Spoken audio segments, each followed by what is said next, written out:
there's just too many steps to finding a therapist. Okay. Any minute now.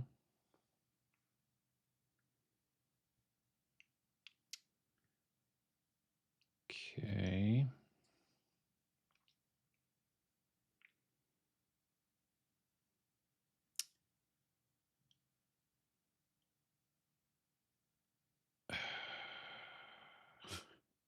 Can we, come on. There we go.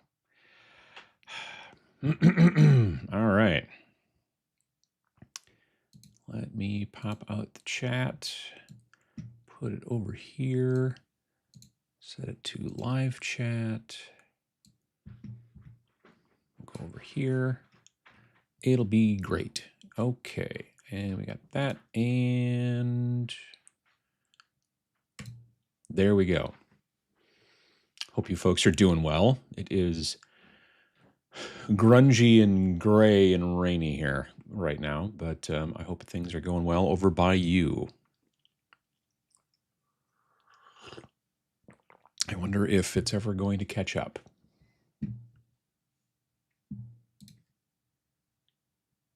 Why is it not? There we go. Okay.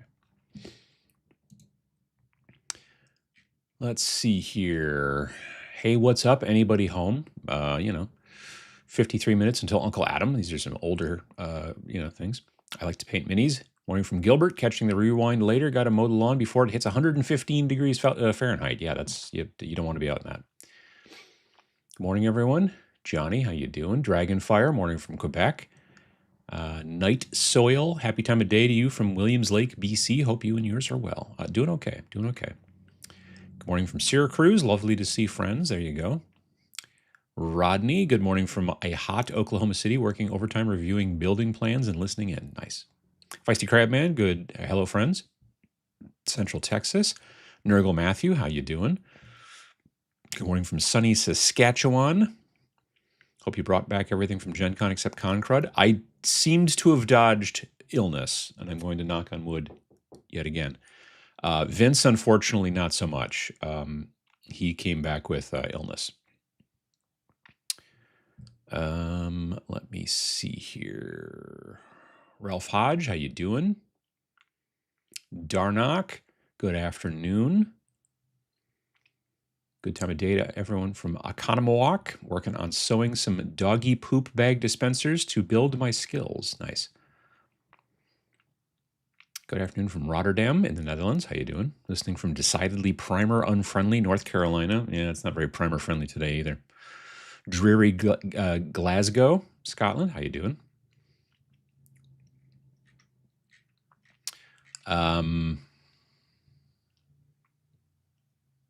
Let's see here. Ottawa, Farmington Hills, Michigan. Anyone familiar with the website Script? Been finding some rare wargame rules on that site. There's a site called Scribd with a D at the end, not a T, that is mostly piracy. So just keep that in mind. VJ Morph, how you doing? Double Dip, good afternoon from Kent. Good morning from Connecticut. Going to teach a player Warcry today. Nice, nice. Necromunda starter set is a great value. However, I just bought the less value Exodite kill team because dragons and elves. I mean, sure. And honestly, for Games Workshop, it's a pretty good value. It really is. Like, for the rest of the industry, it's not necessarily. But I'll be honest, it is a better value than when I was at Gen Con. I saw a bunch of the models for the new XCOM game from Modiphius. XCOM, the video game. They're making a miniatures game based off of XCOM. And when I got back, I looked to see what the pre-order price for it was. And it is like 21 models, no terrain, a hardcover book, custom dice, tokens, cards. So it's literally just 21 models, hardcover book, no terrain, no mat, custom dice, tokens, cards. $253 according to their website. Now, in the starter box for Games Workshop's new Necromunda or whatever, you get 16 models. Rex, you're not supposed to be up there, and you know it. Stop it. No. Knew I should have shut the door. He cannot be trusted. You just knock stuff off of there because you're a jerk.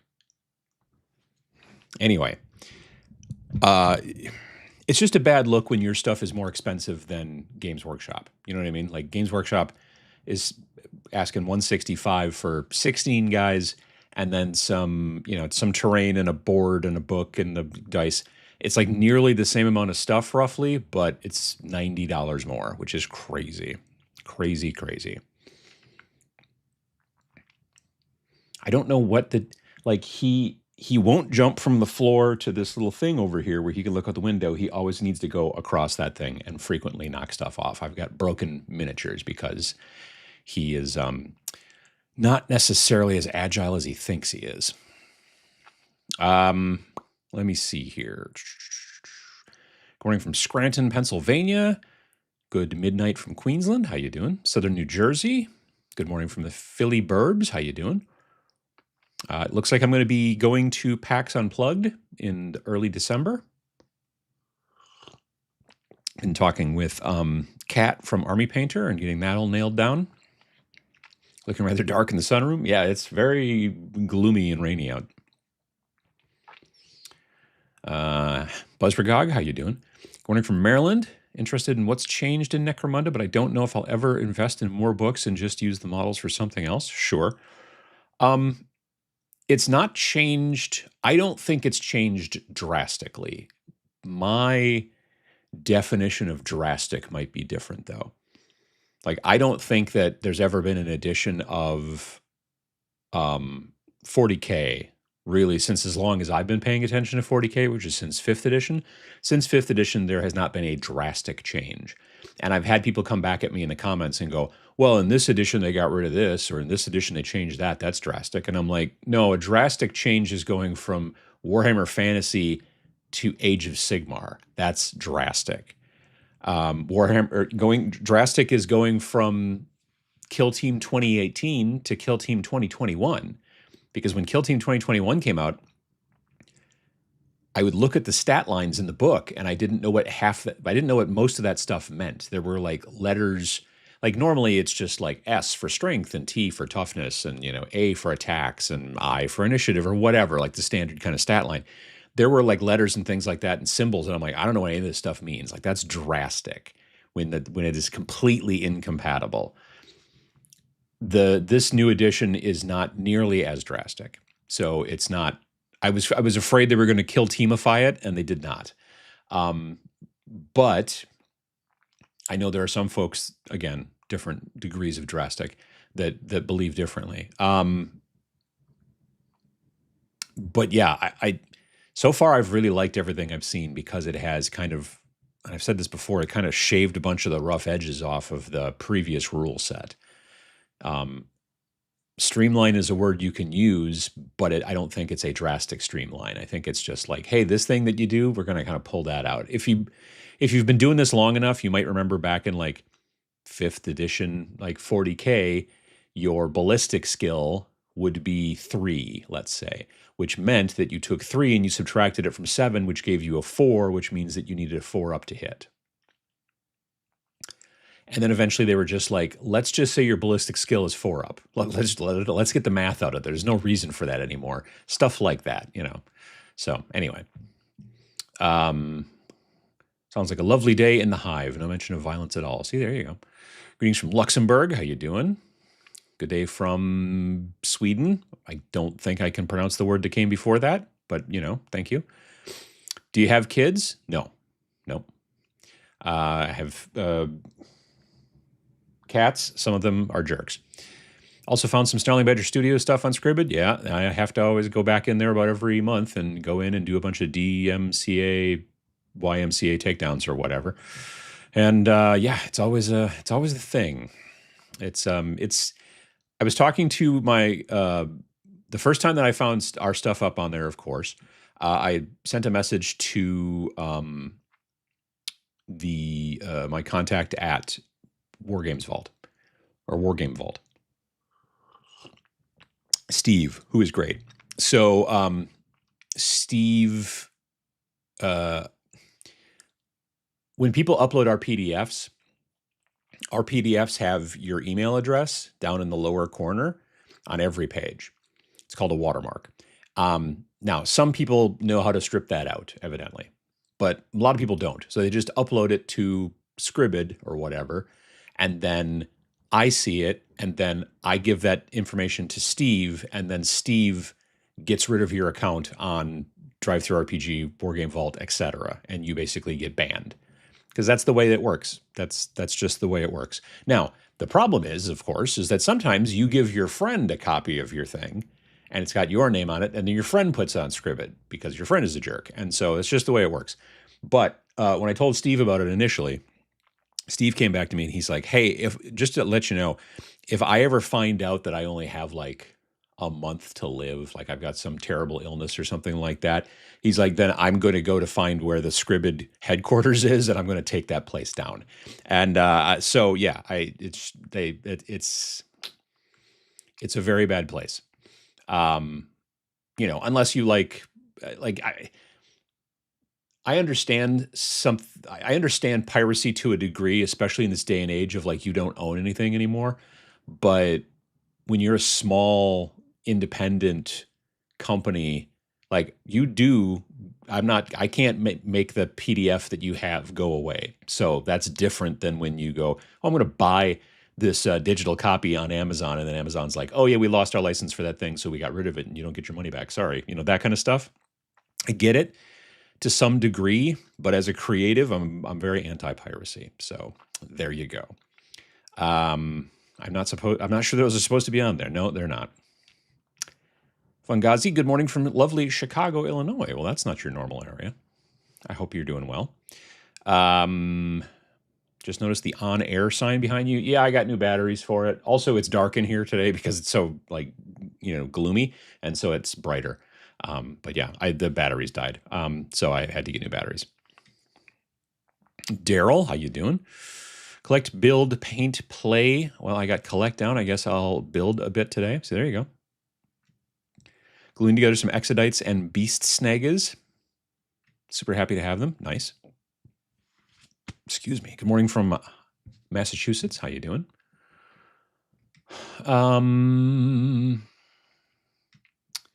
Let's see here.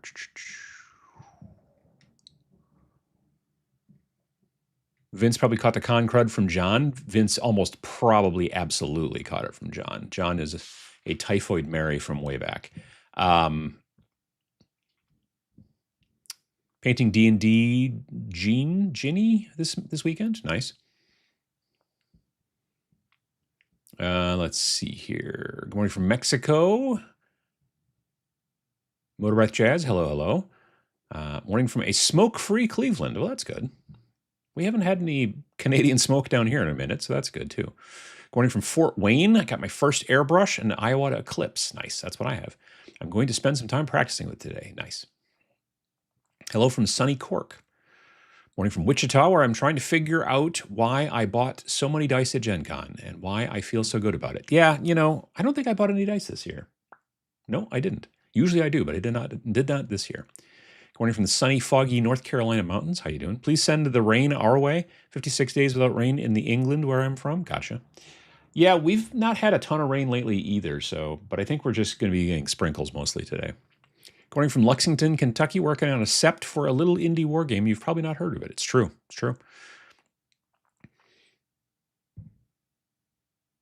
Let's see here. Hi from Berwick upon Tweed, near the Scottish border. Nice. Are people pronouncing it scribd? I've been saying scribed. Yeah, I've been calling it scribd. Yeah. Just finished third in my Blood Bowl league using my Imperial Nobility. Nice. I frequently sew during these too. I love it as much as mini painting. Nice. That said, at least you might be back in the good books after that review.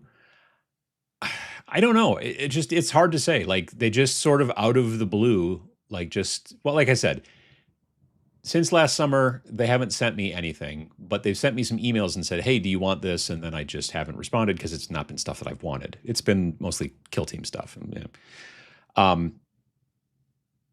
But then this box, they just said, "Hey, it's on its way," and I was like, "Oh, okay." So I don't know.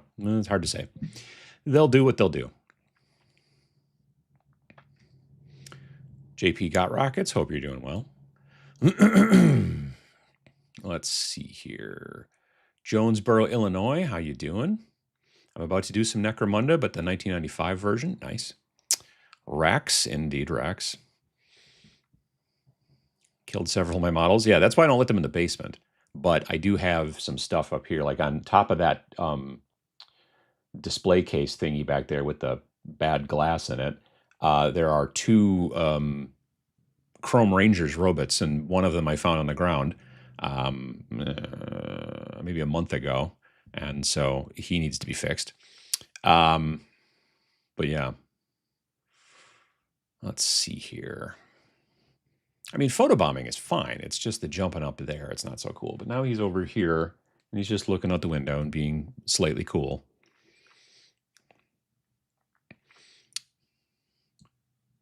Tick Paints, how you doing? Back to real life? I know.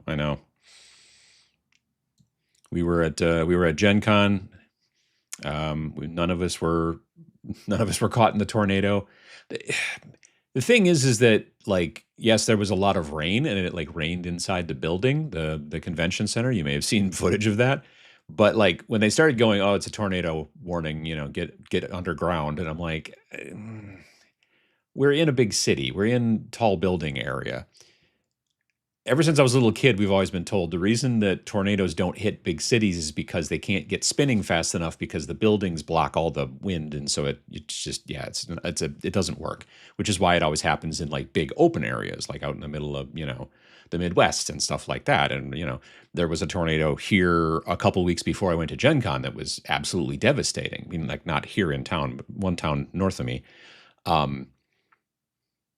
And so yeah, but like it turned out there wasn't any like actual, I don't think, tornado stuff that happened in Indianapolis, but it rained a whole bunch and it did make a mess in the convention center. But when that stuff started, I was already back in the hotel room.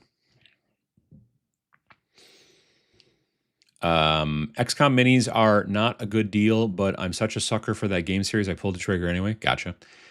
I mean, they looked nice. I saw them in person in their booth at Gen Con on Thursday. Warning from a soon-to-be wet Milwaukee. Plans for today, priming Drop Zone version 3 two-player box, which is going for 160 at Gen Con. See, there you go. Yeah, Modifius, I looked on the website, the pre-order, because it's not going to ship till like January, but the pre-order is like $253 or something like that. And it's not for a lot of stuff. I was kind of surprised. Proof the world is not flat because they would have pushed everything over the edge. True. Kind of jealous about having all that rain. We're having a serious drought over here. Yeah. I mean, we haven't had a ton, but I think we're going to have some over the next couple of days. I have a feeling they are going to redesign the gangs, so snatch those gang boxes while supplies last. I mean, it's possible, I suppose, but I would feel like they would be really, I don't know. I think it would be kind of dumb to redesign the base gangs. Like, they could just continue making them. Like, yeah, admittedly, a lot of those molds are probably at this point getting to be nearly 10 years old, but I mean, go look at the old world. They're still putting out skeletons, that those molds are 20 plus years old. So it shouldn't be a big deal. Now, are they going to add stuff? Probably. Like they've already shown off. Didn't they show off they were going to add some stuff on the thing? Let's see here. If we go Necromunda. Yeah, new miniatures. There you go. Claim the Underhive for House Escher with new miniatures and rules. We got this lady with an axe and kind of a kitty. I don't know if it's a kitty. Maybe it's a kitty. It's kind of weird looking. Oh, wait. These are the ones that come in the box, aren't they? Or are these new? I can't tell. Yeah, these kitties are not in the box. So yeah, they're going to be coming out with this, like, it looks really thin in the picture. They're coming out with these journals, which is what they're doing in the old world, and it's what they're doing in Horus Heresy, rather than coming out with the house books in like they did in the previous version of Necromunda, which were hardcovers that were, I don't know, let's say 100 pages or maybe less. These are going to be very thin soft covers that'll, I assume, cost considerably less, like $20 or something like that, maybe, because I think that's how much the journals cost in Old World and Horus Heresy. But then it looks like they said there's going to be some new models. So that's got to be something too. I don't know what kind of, the Escher Matriarchs and Peer Cats, or Fear Cats, PH, probably Fear, yeah. Adds a selection of gang champions to your roster. So there's some new stuff. Yeah, I just don't know if they're going to, man, it would, there's probably nothing wrong with going out if you're like, boy, I sure do want the old Van Sar before they redesign them, and grabbing a box, maybe. But man, I think it would be dumb of them to go and like just get rid of all of those. But especially since the crew boxes are going to have those models in them. They've already showed us pictures of that. You're going to have the base gang and then one of the add-on things and then a weapon sprue or whatever. So anyway,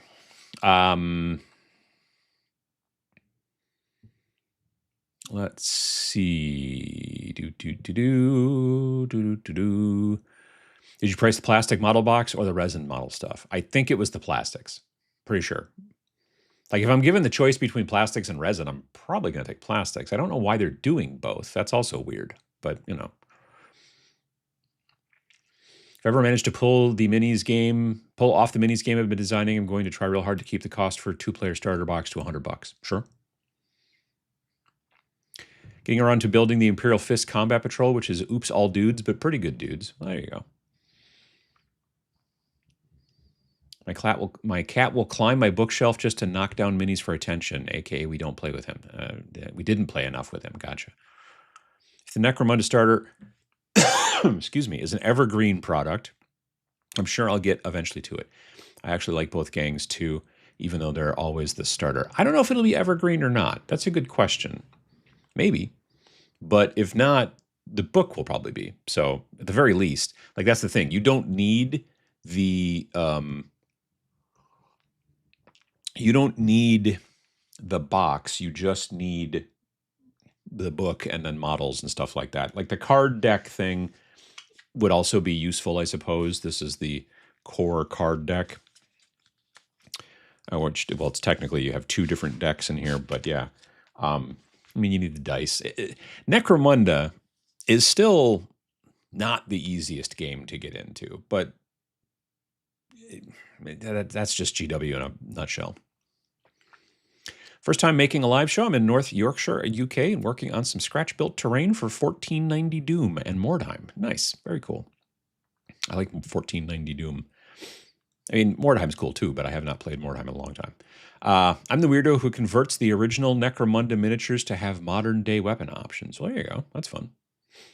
Rex may not be clumsier than he thinks. He might just not care. That's probably more likely the case. Any opinions on weapons just working weirdly with lethality instead of damage? I didn't like that. Felt like needless muddying. So there's still damage. It's just that most weapons just have damage 1. Some weapons, like Plasma, has damage 2, and Meltas have damage 3, and there's a couple other little outliers, I think mining lasers. And again, I'm only at this point able to see the trading post weapons. Well, that's not true. There are some, so this is the little skinny book, the core set starter guide, and this has the specific gang stats just for the models that are in the box. So you have the forge smelter equipment list, right? So you can see some stuff, but the only things that they have that are like completely new that are not in the trading post are like your crumper rivet cannon and your ignition cannon up here, right? So the rivet cannon, the crumper rivet cannon, has a short range of 3 and a long range of 9. Has strength 4, AP -1, has lethality 1, and it has traits of assault, blaze on a 5-up, and rapid fire 1, which means that it has regular damage because it doesn't list the damage as a trait. But the ignition cannon lists damage 2 in the traits, so that's a 2 damage weapon. And basically, the way you do it is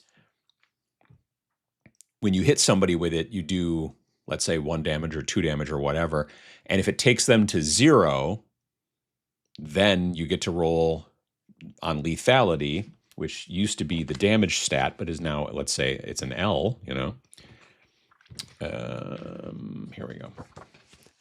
So the L on the ignition cannon is 2, which means that you get to throw 2 of the injury dice, whereas the other one has a lethality of 1, which means that you only get to throw 1 of the lethality dice. If you throw multiples of the lethality dice, you just take whichever is the best for you as the shooter, as opposed to the best for the target. Which,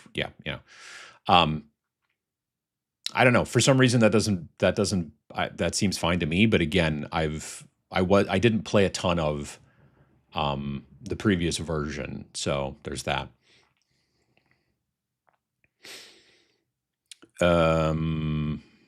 Let's see here.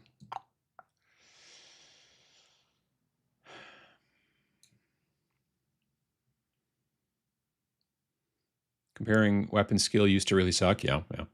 My new rulebook will be in next week, so I can't say for sure, but so far the change seems positive. Yeah, the stuff should all be coming out on Saturday. And I don't have access to the gang books. Like, they just sent me the box. They didn't send me either the gang books. So I'm also hoping that I ordered them through my local store, my local independent store, and so they'll hopefully show up in time for Saturday, because I think Sam and Raven and I are going to get together on Saturday next week and kind of go over stuff and whatever, and maybe even try to play something. But Raven's got a humongous, amazing looking Necromunda terrain board. I think he's up to 4 foot by 6 foot. Like, he's got a lot of tiles.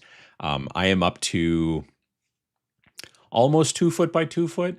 I spent a bunch of time yesterday painting, because I have 2 tiles that I built, primed, painted, and then did my rust wash to, and then I've started going through and detailing them. So they're not quite done, but they're getting there. Then I have 2 more tiles that I have, built and glued, primed, painted, and I'm going through and painting in like the color stuff, and I haven't done the rust stuff yet. So that's coming. And then I have a 5th tile that I'm currently right now working on to try to figure out how I want to lay it out, and then I'm going to glue it all down, and then I'll start a 6th tile. At this point, my hope is that by the time I can't prime outside anymore,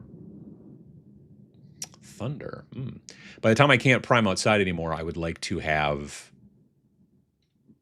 potentially 9 tiles done by the end of the season, at least ready to bring inside, and and they'll be primed, but then I could do all the rest of the painting inside. But I want to have a 2x2 done real soon, by the end of this month, if at all possible. So that's fun. Let's see here. 7th to 8th wasn't drastic. It was just fixing it back to OG 2nd after the abominations of 3rd through 7th. Thinking about getting a 3D printer for terrain printing, so one of those spool printers. Are there some recommendations? I really love the Bamboo Lab A1. There is now a bigger one, which is called the Bamboo A2L, I believe, which maybe stands for large. I don't know, but it has a bigger print area. But the A1's a great printer. I've really enjoyed it. Did you see or get a demo of the 6mm Oasis tactical salvage game at Gen Con or Adepticon? I don't think they were at Gen Con. I didn't see them anywhere at Gen Con. Gen Con's not real friendly to indie games because everything is so incredibly expensive. Like booths are really expensive. So there are almost no indie games there. Whereas at Adepticon, there's a lot of indie games. So yeah. Crowdfunding period is live and just about over and wanted to get second opinions. I saw it at Adepticon and I watched a little bit, not enough. I need to go back and watch. I know that Ash from Guerrilla Miniature Games did a video about it, did like a little, how to play kind of thing or whatever, or let's play or whatever he calls them. Yeah, so it's cool. I'm not sure it's my kind of game. It's pretty rare that I'm into spaceship games or ship games in general. Doesn't have to be spaceships. Could be, sailing ships. Could be blimps. I think blimp wars is not necessarily my thing either. Not that these guys are blimps, but you know what I'm saying. The models look cool and the graphic design is neat. So I don't know. I should probably take a second look at it.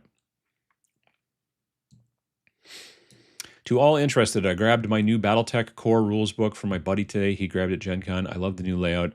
This is a big upgrade from Total Warfare. Yeah, I saw stacks and stacks and stacks of the new stuff there for Battletech at Gen Con. I did not pick up that because I don't really play Battletech. I play like Alpha Strike at best. So yeah.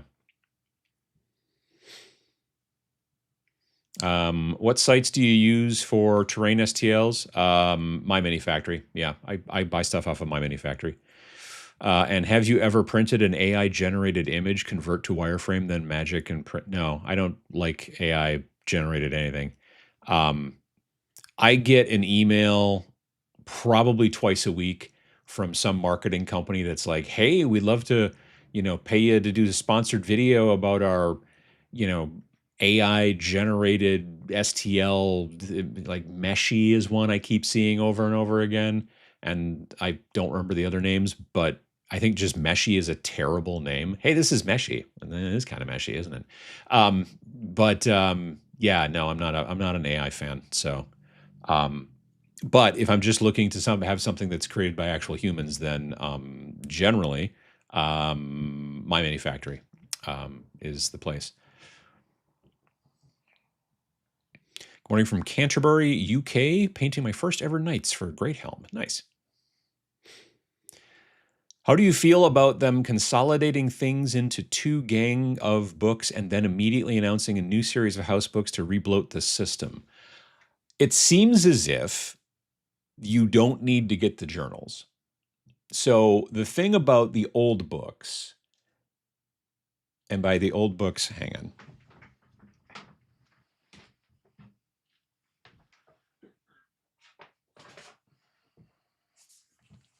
So this is the old Cawdor book, House of Faith, right? And it's got the Redemptionist stuff in it, and it's got everything that you needed to be able to play Cawdor. But, it's a 136-page hardcover. I think it probably cost $50+ to get. But you needed this, plus also the giant honkin' 336-page, core rule book to be able to play.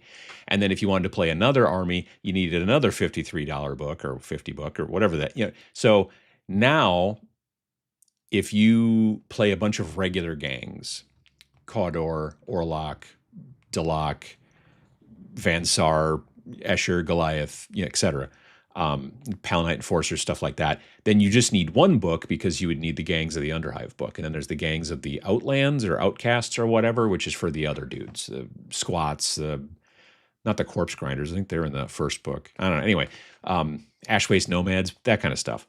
So they've basically reduced down for the base stuff, the stuff that you need to play.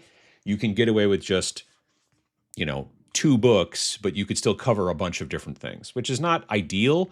I think that the stats should be free. I think that they should have an app, or you should be able to download some PDFs, but they're never going to do that stuff. They're always going to be like, yeah, but books though, you should buy books. That's what they want. Okay, well, but these skinny journals are not required. They're required, I guess, if you want to expand your gang and, buy these other models and all that kind of stuff,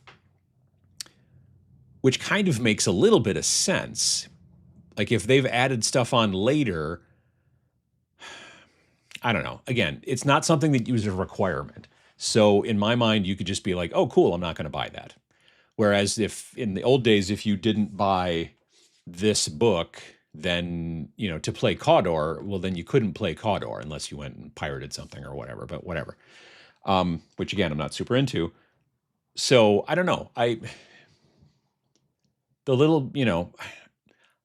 was under no impression that they were going to just be like, yep, we're just going to print these 3 books and then just not touch it again ever. No, I mean, that's not the way they work. It's Games Workshop. They're going to put out books, but they're not required. They're probably $20, maybe 25. We don't know yet. How much do the journals cost for the old world? Open link, a new tab. Go here. Go to shop. Old world. Army books.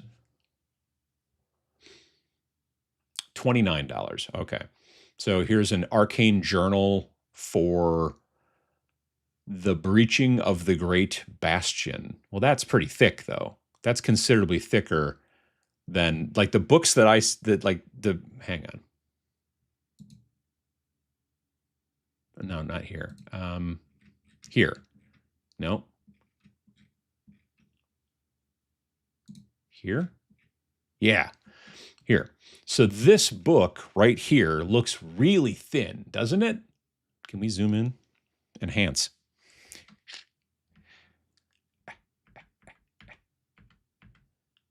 Like that, I'm not a scientist, but that book looks like it's like super thin. So if this book costs $29, then they're doing something wrong. Whereas this one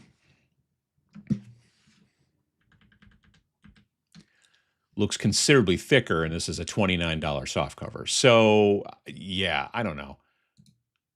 I need to go back over here and change you back. Thank you. So I don't know. Yeah, I mean, again, I'm not stunned when GW is like, oh yeah, we're going to definitely charge more money for more books. But the benefit here, at least in this situation, is that they don't seem like they're necessary books. Again, if you want to play these expansions, you want to do the stuff and the new models, then yeah. But otherwise, you could play like just normal Orlok dudes and just have the main gang book and be fine, you know? Can't wait for Carcass Front? Yeah. It should be end of this month, maybe? Is that what it is? Is it end of August? I think it's end of August. Ash from Guerrilla Miniature Games has been doing videos on that Oasis game. The models are pretty cool looking. Yeah, they are neat. They're neat looking spaceships. Or, well, I don't know if they're actually spaceships. Do you think that with the price asked by GW for Armageddon and the questions about upcoming publications would be... Wait. Do you think with the price asked by Games Workshop for Armageddon and the questions about upcoming publications, would the promotion of new lines from OPR, Corvus Belli, or Factory Fortress be increased? Promotion of new... So you're saying because GW wanted near $300 for Armageddon, does that benefit other players, or not players, but within the industry, aka Corvus Belli, OPR, Trench Crusade, etc.? That's a good question. I don't know. That's a good question. I mean, when people get tired of paying that price, then they do have a tendency to look elsewhere. So probably.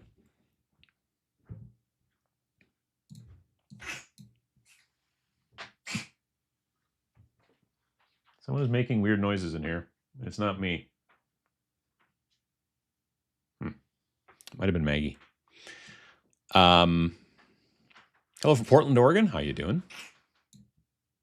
Who's doing that? Hun? What? Someone's making weird coughing noises in here. Weird what? Coughing noises. It's not George because he was upstairs. Okay, well, maybe it's Maggie's choking on something. I hope not. Let's see. You don't make overpriced game crack. Your products are affordable. There's no reason for pirating. I appreciate that. Thank you. Yeah, we definitely try to make. I mean, our most expensive book is $22. So yeah, we try to make things reasonably priced. Some people are just con crud magnets. Yeah, I kind of thought I was going to come back with something, but luckily I did not. Again, knocking on wood. At this point, it's probably well outside of the time, but who is to say? I'm working on Spectre Squad kill team to add them to my Urban Response SWAT Imperial Guard. Neat. Those models aren't bad. Of the recent models, that Spectre Squad thing, those guys were kind of cool. Using this broadcast to make me get out of my computer room and into my hobby room to paint some 28mm Vietnam-era Marines. Nice. Hello from Norway. Just ordered the Wargames Atlantic Guard set for 5 leagues from the Borderlands, which I will promptly build and paint when they arrive for sure. Definitely, most likely. I mean, you know. What do people think of Monument Hobbies texture basing paints in the tubes? Just showed up in my FLGS. I use the Monument Hobbies, excuse me, the fine texture, and it comes in the squeezy tube. That's what I use on my bases a lot. What the heck is going on with my hair? I just noticed that. Well, that's way better. Yeah, it's the one product from them that I use these days. We'll see. I don't know. I'm hoping eventually that Army Painter makes some texture pastes, but they will or they won't, I guess. I don't know. And then if they do, it'll come down to whether or not I like them better than the Monument ones. But that's what I've been using, the Monument ones, for both basing on a lot of my models, and also I do use it sometimes as extra grunge on some of those Necromunda Zone Mortalis boards that I've been doing. So I want to buy the new Necromunda box, but decided to pay my real estate taxes instead this month. Well, there you go. Morning from Phoenix. No fun for me today. I'm packing all my painting terrain stuff and moving to Florida. Wow, that's a big move. Okay, I mean, good luck with the move. Hello from New Orleans. How you doing? I've always heard it in my head as Scribd. Yeah, I don't know. Scribd is fun to say. I don't know why. Building some Deloc from the base box, trying to figure out the loadout. Yeah, that's the bummer, is I wish that they had sent me the books. Even if they would like send me like a PDF, which they've done that before, like years ago. Like they send you like a special PDF so you can see the book early, but it has like a password, and then it has like has your name printed over the top of everything, like a big giant watermark. So if you like try to screenshot it and put it up on Reddit or whatever, it's like they'll they'll know it was you. But yeah, so I don't know why they haven't sent it out. I don't think they've sent them to anybody, the 2 gang books, because I haven't seen anybody talking about them. So I don't know. But again, like I said, they should be showing up at my local shop, I'm hoping by Saturday.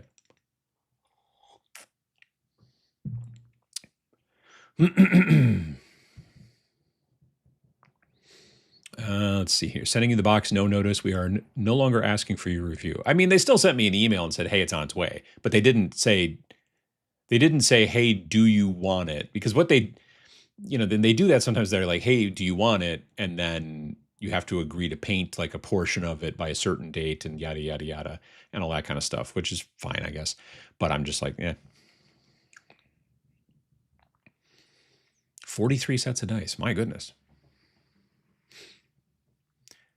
Might be a toss-up between the new Necromunda box or Trench Crusade starter. Trench Crusade starter is 130, I think. And it has roughly the same amount of models in it.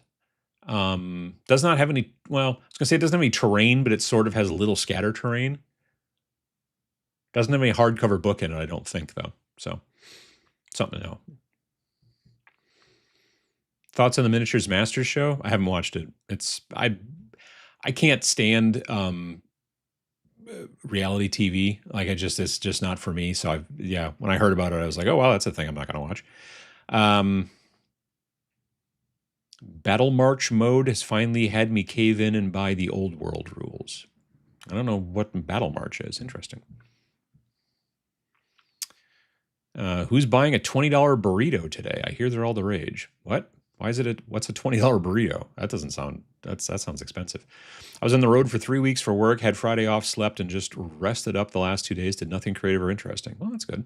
I mean, it's good that you rested. Is what I'm saying. How was your Gen Con experience? I've heard mixed reviews. Construction was bad, overbooked event space, and something about disability lines for Gen Con exclusives that was abused.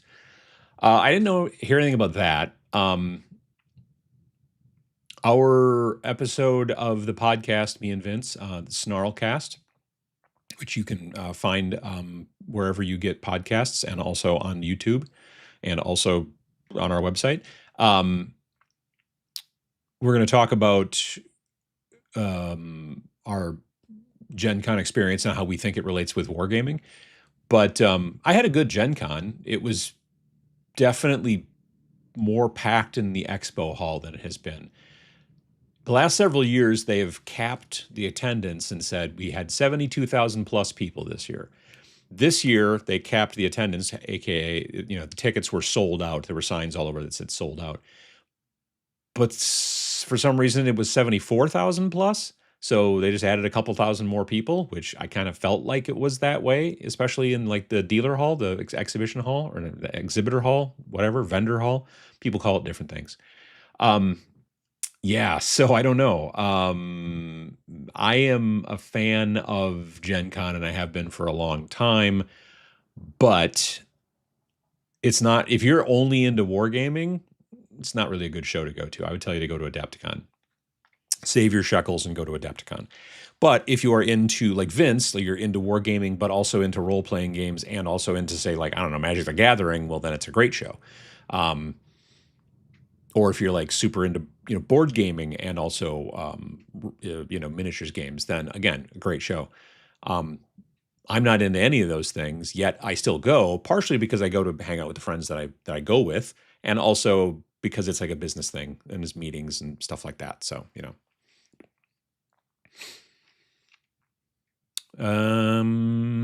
let's see here. I was Rex can't go straight anywhere. That's prey behavior. He's a mighty predator after all. Well, someone caught a mouse one time in the bathroom in the middle of the night. We don't know who it was.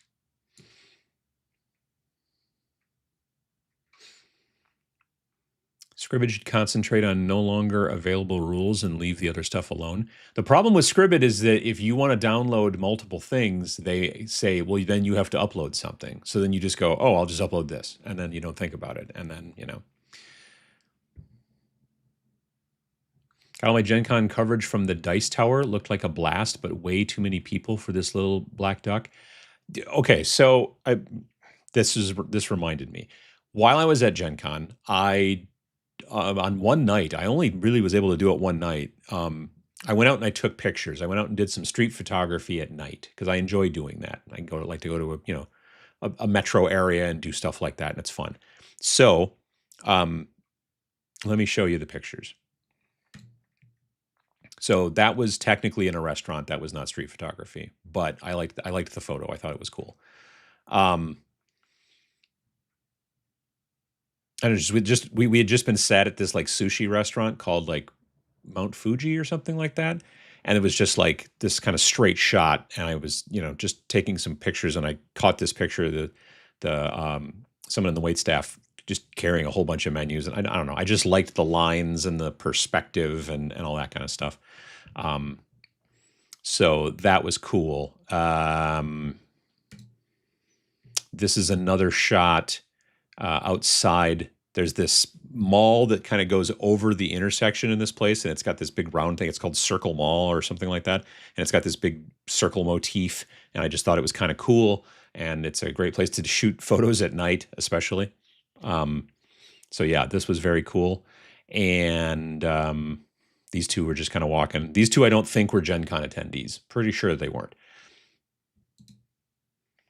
And then there's a steakhouse called St. Elmo's. And I don't know, to me, this was like sort of quintessential sort of urban. You got some steam coming out of the sewer thing, and you've got scaffolding set up and, all that kind of jazz. But I don't know. I saw the steam coming out of there, and it basically sat there and waited for a car to come by, because then the car's headlights would light up the steam. Otherwise, you didn't see it as easily. So yeah. Here. This is why I was reminded that I set this up for you folks to see. This dude walked in front of me as I was taking pictures, which was totally fine. I was just taking pictures at this spot. This is a Steak and Shake about a block away from the convention center. And I showed these pictures on Instagram already, and I've showed them, I think, on Blue Sky. And someone was like, oh, you got a picture of Tom Vassell there. And Tom Vassell, I think, is the leader, the boss, the founder, I think, of Dice Tower.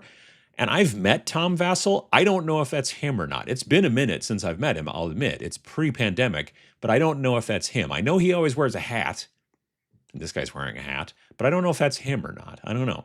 But I did catch this picture, and I thought it was also kind of cool. And I think he like spotted me as I was taking the shot, but I don't know.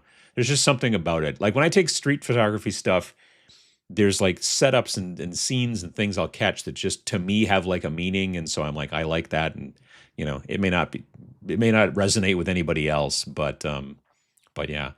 And then this is another shot underneath that overpass thing, that big circle thing, and you got these two young women over here, and they're kind of blurry in motion, and then you've got these dudes over here who are all moving considerably slower and have got, they all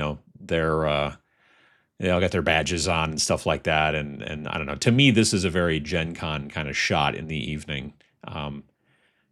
Though I got to be honest, I wish that it looks like they've got like some sort of weird plastic tarp stuck to the underside of this overhang thing, which is a little, I don't know. I wish it wasn't there, but what are you going to do? But yeah, these are like the 5 shots that I really liked from this year's Gen Con that I took with my little Ricoh GR4 monochrome, which only shoots black and white, which, black and white's the best, in my opinion. I love black and white. Let's see here. Where was I?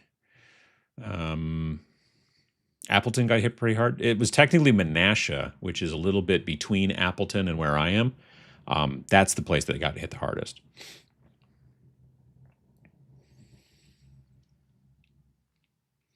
I got all my Gen Con. Oh, wait, I read that one. Modern Necromunda is too Flanderized. I don't know what Flanderized means. Gangs are almost caricatures of what they were like 30 years ago. Gotcha. We had a tornado last summer in Cleveland. I swear if you looked at the weather map, it played connect the dots with the city's taller trailer parks. But did it hit that's the thing. If you're in a big building, I've never heard of a big building getting hit by a tornado. Like a, like 10, 20, 30 story building getting hit by a tornado. The hotel we were in, I don't know how many floors there were, 25 floors or something like that. And when the alarms went off and stuff, like my phone was like, whoa, freak out. And they're like, oh, you should get in the basement. And I'm like, I'm on the 4th floor. It's fine. It'll be fine. And it was fine. Uncle Adam, I hope you got my comment about the City Defenders box. Some of those figures are great proxies for Necromunda and Fallout Wasteland Warfare games. Yeah, I could see that. I could see that.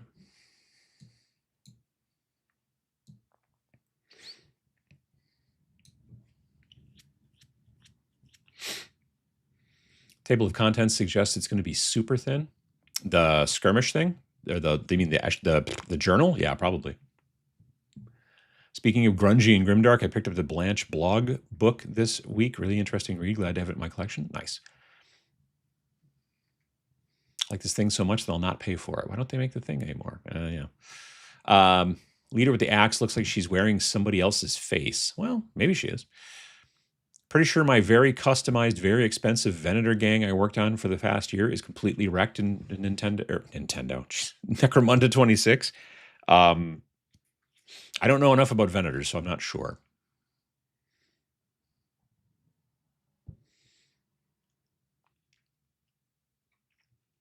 Wondering why they didn't make a box with the squats in it. Hope the faction will still be supported going forward. I think the squats are in the new book, because there's the 2 gang books. I think the squats are on the cover.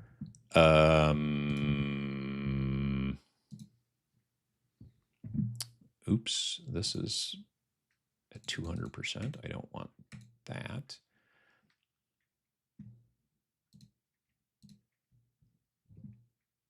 Yeah, right there. So the Gangs of the Outlands, there's the two books. There's the Gangs of the Underhive and the Gangs of the Outlands. And the squats are right there on the cover of the Gangs of the Outlands. So I wonder if they tell you all the things that'll be in there. So, Outcast Gangs, Free Ogren Gangs, Gene Stealer Cults and Gene Stealer Corrupted Gangs, Chaos Helot Cults and Chaos Corrupted Gangs, the Malstrain and Malstrain Corrupted Gangs, Spire Hunting Parties, Ironhead Squat Prospectors, Ashways Nomads, Dramatis Personae, Brutes, Hangers-on, Ridge Haulers, and Pets. So that's all the stuff that's going to be in Gangs of the Outlands. And if you go to the Gangs of the Underhive, and we click down here, we're going to get Caudor, Dalak, Escher, Goliath, Orlok, Vansar, Palanite Enforcers, Venator Gangs, right there, Corpse Grinder Cults, Justicar Courts, Hive Scum, Brutes, Hangers-on, and Pets. So if you're interested in it, I would pick up the Gangs of the Underhive book, and then there you go. Or find out from someone else like what's in there and stuff like that. Or I don't know. If it's at your local shop, it might not be shrink wrap, so you could just like look through it maybe. But yeah.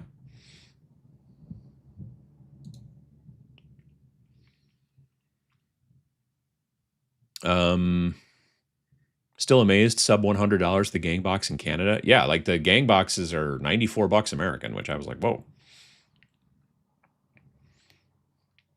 Been debating getting into Necromunda after the new edition announcement. Used to stare at the pictures in magazines when I was a kid, never took the plunge. Yeah, I wasn't like a kid, but in the late 90s, you know, because it came out like 95, and I would be at Gen Con.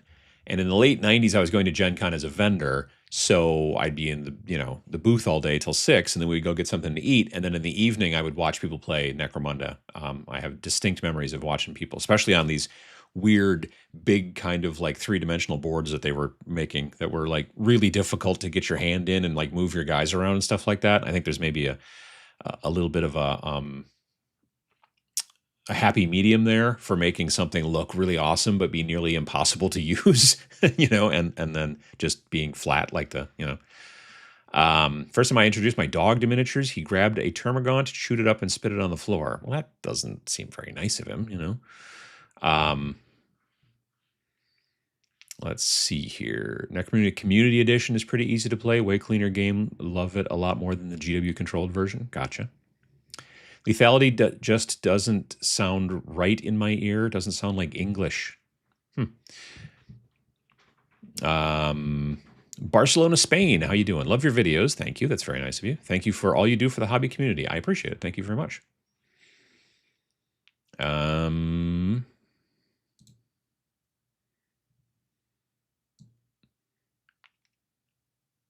Afternoon from a very sunny southeast Ireland. How you doing, Corvus? Is there an instant OOA trait like the old Melta and Sever? I'm not sure what that means. Oh, instant out of action? Is that what you mean by OOA? I don't know. Kind of feels bad if Meltas can't just melt a guy after a face blast. Well, the trick is that almost nobody has a ton of wounds. So if the Melta gun does 3 damage, but let's see here. Here's the toughest. This is the Goliath Forge Breaker. He looks big and beefy, doesn't he? He has 1 wound.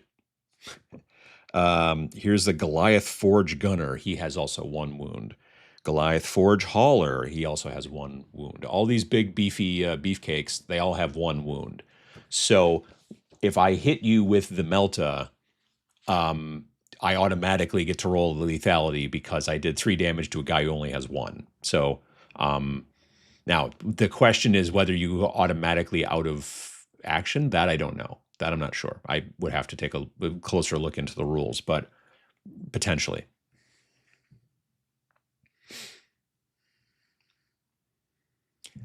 I've been buying Necromunda models for about 5 or 6 years, intending to use them for kit bashing. Yeah, I've been buying them for a long time too. They're very great. They're great for kit bashing. Never understood that for anything 40K. For rank and flank fantasy, it fits. Just seems old school stat. Gotcha. Do you think it's safe to order the spare Marine Codex from 10th edition, or should people wait until it drops for 11th? I would think the Space Marine 11th edition Codex would be coming soonish. I mean, the fact that it wasn't the first one, I was a little surprised by. It turns out that it was it Orcs, I think, was the first one, I guess? I don't know. Is that even out yet? I don't know. Good morning if you're in my time zone. There you go.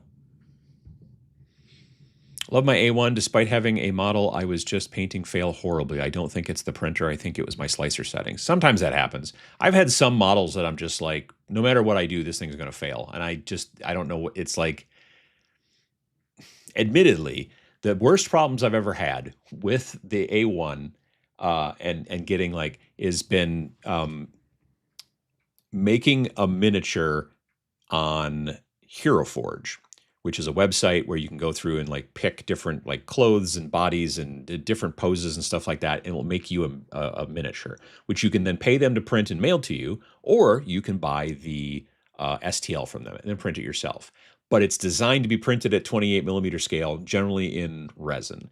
So then I would take those models, because I would design them to be a statue, blow them up 450%, and then print them on FDM. And I've had a couple that just were like a real mess to make work properly. And I think it's due to, I don't know what exactly. I'm not smart enough to know, but the biggest problems I've ever had is trying to print those things in FDM. But most everything else, it's never really a problem. You can hate me for this, but I think Games Workshop released the new Necromunda stuff for me. I like Eschers and Goliaths and refuse to buy any of the books. Oh, that's fine. I mean, I'm glad that you like the Eschers and Goliaths. I wish I liked them. I still might paint one of them. Not the entire force, but like I might paint a couple. I don't know. I'm not sure yet. It's hard to say. But in general, I've preferred other gangs, and they keep, always leading with those two. Bought a few of those Russian-produced terrain sets about 20 years ago that I feel would be ideal for Necromunda. I remember those. Yeah. Bamboo keeps doing anti-consumer stuff, and I will never support them, and I still find them to be a danger to the entire 3D printing hobby. No good. Okay. I like the fact that I can tell it to print stuff, and stuff comes out, and I don't have to worry about it. So, alternate World War II blimp game. Ooh. I've developed a new hobby, deleting AI advertisements in my feed. I can get that, yeah.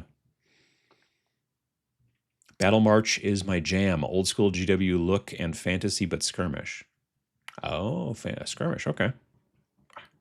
Excuse me. Miniature Hobbyist YouTube channel was getting good traction, but he recently started doing videos using AI in the hobby, and his thumbnails has not gone well for him. Yeah. The AI thumbnails on YouTube are so easy to spot, and I just basically avoid channels that use them. So yeah. If you don't replace your gangs, GW don't get any more money. Well, I mean, Necromunda has been a roll your own system for a while now. You could always just play the core gangs and limit the campaign to gangs the Underhive. Oh, for sure. Yeah. One of the things I like most about the book is that right in the beginning someplace it says, hey, this is not a competitive game. Like they're not, that was another thing I was concerned about, is they're going to try to make it something that you would see at events all the time, like a competitive tournament type of thing, like they did with Kill Team.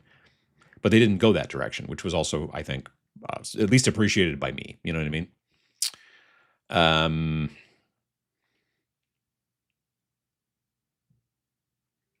Tiles at the hardware store for a pack of 12 is sub $10. GW tile is $80 for 4. Well, the tiles are expensive from Games Workshop, no doubt, absolutely no doubt. But they are sculpted and look like Necromunda tiles, which I'm assuming the ones from the hardware store are not. The other thing that's sort of nice, and again, still too expensive. Let me go to here and here. Other games, Necromunda, Shop All, websites. Okay. Zone Mortalis floor tile set, right? So you're not, well, you're sort of wrong, and it's not $80, it's $85. So you got that. Yeah, but you get 4 1 foot by 1 foot tiles, and they are crank out 4 times and charge you $85 for it, whatever. Anyway, the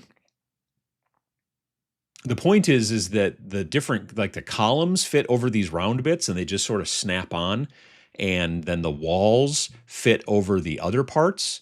So like these middle bits here and here and here.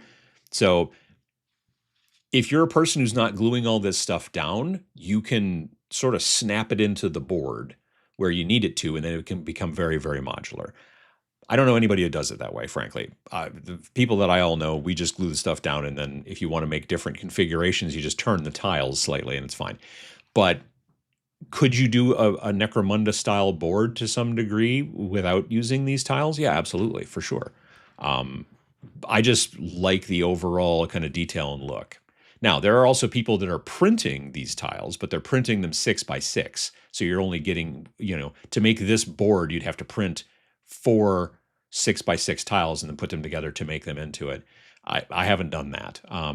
But there are people that are doing that too if they've got a 3D printer. So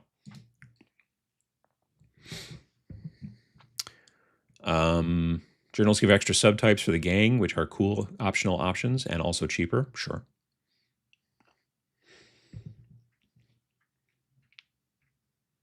I think they will bring back mutants. Never won with my group back in version 1, but they were a fun gang to play with. I don't know. It's a good question.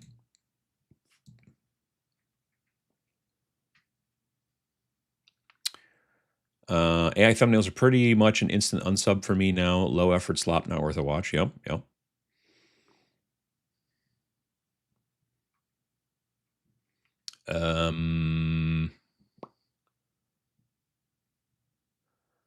Let's see here.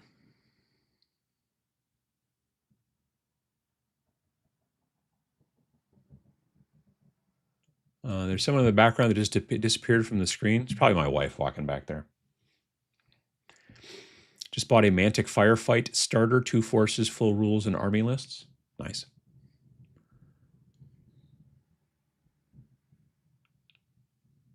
Sometimes you got to hack some up. It's true. It's cat's gonna cat. Arcane journals are all 28 and around 90 pages. They're optional if you have the larger forces of fantasy good guys or ravening hordes bad guys. Sure. Squeezy Tube seems superior to the tub. Initially, I didn't like it, but I think I do now. Yeah, because you're right. The tubs do dry out. What's your favorite Hot Wheel game? Probably. Well, Gaslands is a Hot Wheel game. Car Wars they make models for, but you could probably use. Yeah, you could probably use Hot Wheels as well in that too. I did not try Meshi. Tried Make a Miniature and Miniature Maker. Ugh, yeah. I understand if Scribd does books from like Games Workshop or some other big companies, but to take that from a 2-person small company, wow, yeah. Leonardo AI can do minis from images as well. Yeah, I just don't like AI because of all the stealing. Why am I not able to scroll? Okay, there we go. We use the Mordheim terrain textures a lot on Adepticon tables. The Legion Hoth tables use the fine snow. Oh, not Mordheim. Duh. Oh, there we go. Yes. The Monument Hobbies terrain textures. Yes. Legion Hoth tables use the fine snow and look great. Nice. Found some of my old HeroClix while emptying my folks' basement, doing to be useful for Kit Bash. Yeah, I mean, they're kind of rubbery, but they can be pretty useful for Kit Bash for sure.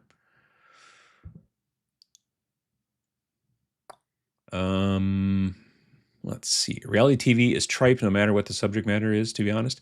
Yeah, every once in a while I end up watching the British Bake Off show thing because my wife, that's like the only reality TV that she watches. And so sometimes it's on and then I'm sitting on the couch and it's there and I'm doing something else, but whatever. It's okay. At least they're not like all about the drama and like the whatever, but Still, yeah, I got no interest in general. I'm curious on people's impressions of the demos of King's Gambit. Did anyone demo it at Gen Con? King's Gambit. I don't know anything about King's Gambit. Love street photography? I do too. If you don't know what to upload onto Scribd, upload your character sheets for each level. There you go. Good photography. They are cool. Thanks. A burrito from El Farlorito on 24th and Mission in San Francisco cost $3.50 when I met my old lady in 1998. Now it costs $8.25 and still tastes just as good. Well, that's not $20 though, right? Did you bump into Andy at Steamforge booth? Not sure if he was there this year. There wasn't a Steamforge booth this year. It was weird. So what I heard was, so there was War Machine stuff, but it was in the Barons of Dice booth, which was huge. And from what I understand, the Barons of Dice people thought that they were going to be in the Steamforge booth, and then Steamforge didn't show, so then it became the Barons of Dice booth with some War Machine in the middle. So I don't know what happened.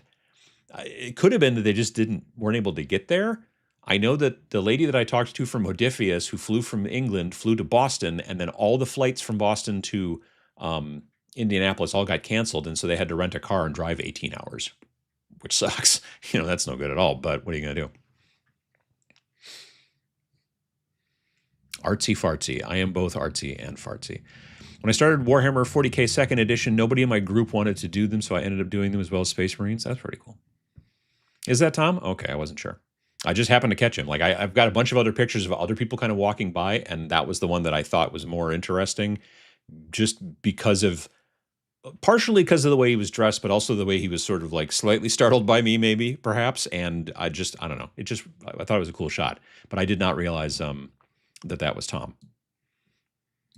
I think it's because it's in black and white. I've always known Tom back in the day. He used to always wear a red like fedora, and it was dark, Molly, how you doing? Looks old-timey. There you go. Could be Bigfoot in a suit. I mean, I don't think so. He's not that furry. It's good to run into you. Thanks for pointing out the King in Yellow model in the booth. Interesting. They're doing plastic for Asmodee. Yeah, no. It was good to see you too as well there, Hank. But it was also I just like those models. They're just cool. I don't know what I'm going to do with them. Like I don't have a game use for them, but I want to get them primed soon. I don't know what size base I'm going to put them on. But I'll figure it out. Mind if I post that picture in the Dice Tower Discord? Sure.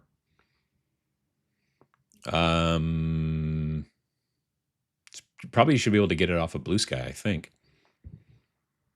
My best work and won awards with a pinhole camera on black and white paper. I shot a pinhole camera when I was a little kid. I went to it was like a summer class thing that at the museum or whatever. I remember we made pinhole cameras. I like your picture, Adam. You have a good eye for urban life. Well, I appreciate that. Thank you. Black and white photo? No, that's photography. That camera that I'm shooting with, it's digital, but it can only shoot black and white. It cannot shoot color. I could go into a long dissertation about why and why that's cool, but it's a Ricoh, R-I-C-O-H. Ricoh is the manufacturer. Ricoh GR4 monochrome, and it's really small. It's a tiny little point and shoot, but it only shoots black and white. I like black and white photography because it's not the way the world is. Technically, the world is in color. I mean, not like outside today. Everything's kind of gray today, but in general, the world's in color. And so when I shoot black and white photography, it's something else. It's like, it's more art, in my opinion, or a representation as opposed to a recording. I don't know. It's whatever. Flanderized is slang for making a character collapse into only their most basic concepts so they become just a caricature instead of a more complex character. Huh. I've not heard that term before.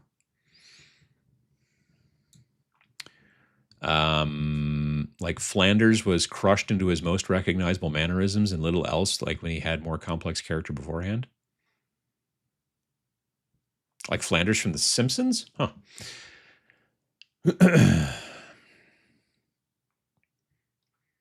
Just finished an entire squad of Space Marine Eliminators and a small portion of the Kill Team Zone Charnath book. Never got into a small start. Need a clean closet. Nice. Please say hi to my daughter, who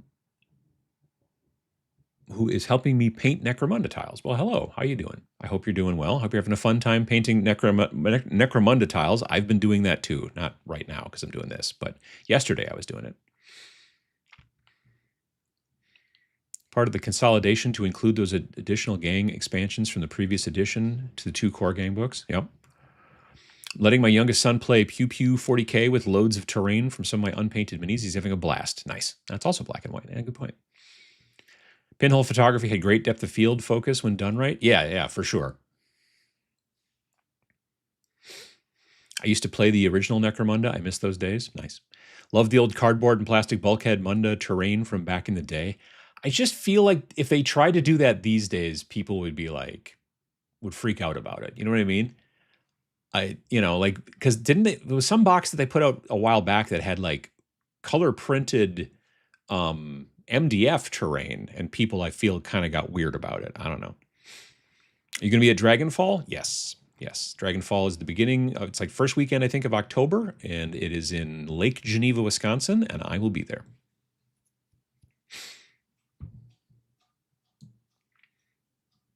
My dad used to be a racetrack photographer. He met my mother there, and I learned to process authentic photos from him. Nice.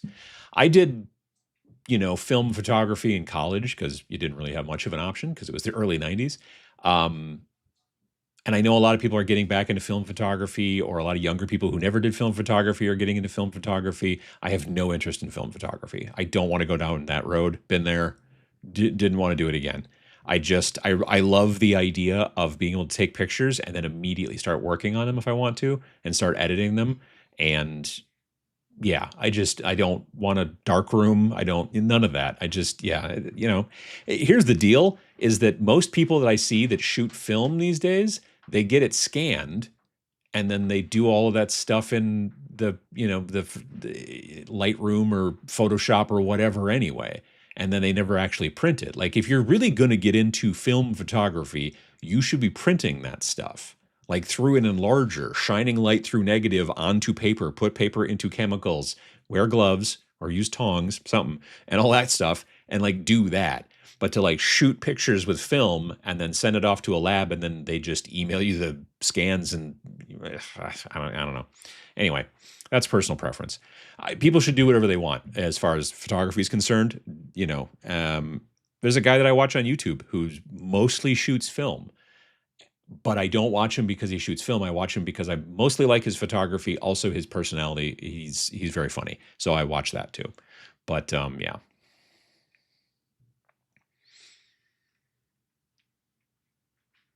Gang boxes used to be $50 to $60, but then again, affordable in games. Well, so, okay, gang boxes are still $53 currently, and probably will stay that way. Crew boxes are a gang box and then another gang box. So like the base Cawdor and then also like the Redemptionist, let's say, and also a weapon sprue. So you get a $53 box, a $53 box, and a weapon sprue, and it's $94. So that's what the crew boxes are. But the gang boxes are still just like 8 to 10 dudes, and they're like $53. So yeah, they didn't crank the prices of the gang boxes. They're just making these new crew boxes that give you, like I said, not two different gangs, but Cawdor and Redemptionists are the easiest because I can remember them. Whereas a lot of the other ones, it's like Vansar and the Vansar fancy guys. I don't know what they're called. And then also a Vansar weapon sprue. So you get all three of those things in the box for $94. So it just gives you, I guess, sort of a discount, which is crazy, but there it is. Like I said, when I saw that initially, when they were doing those, when they announced those crew boxes, I was like, oh, those are going to cost more. No, I was like, initially I was like, well, They might cost more, but probably they'll cost a little bit less. But it was honestly cheaper than I thought. Playing Repent, Ye Foolish Gods this afternoon with the Game Club kids. Excellent game, Adam. Well, thank you. Vince and I appreciate that. Hello, I appreciate the videos. Well, thank you as well. I don't engage with the hobby, but I just enjoy listening to you speak about it and your dedication to the craft. Well, that's very nice of you to say. I'm a noob at Necromunda and noticed the new box, 8 minis per side, and the gang boxes was 16. How many will be on a side in a normal game? You start out with 1,000 credits or whatever when you build your force, so it kind of depends. But it's one of those situations where as you're playing in a campaign, you can add people, so you want more than just like the starting number. So if you're starting with maybe, I don't know, 9 models, having more models is nice so that down the road you can add more models to your overall group, because that's how the campaign works. But if you're just playing one-offs, then you only need how many you need, right? Good morning. Working sick on a Sunday really sucks. Well, that does not sound fun. No, I agree. Necromunda games usually require 10 figures per gang, sometimes more, sometimes less, depends on point limit. Yep. The end of it all, miniatures are agnostic, kit bash rules, and I'll play whatever sets I want. Absolutely. A Necromunda gang may start with around 7 to 12 members, depending on the points cost. Yep.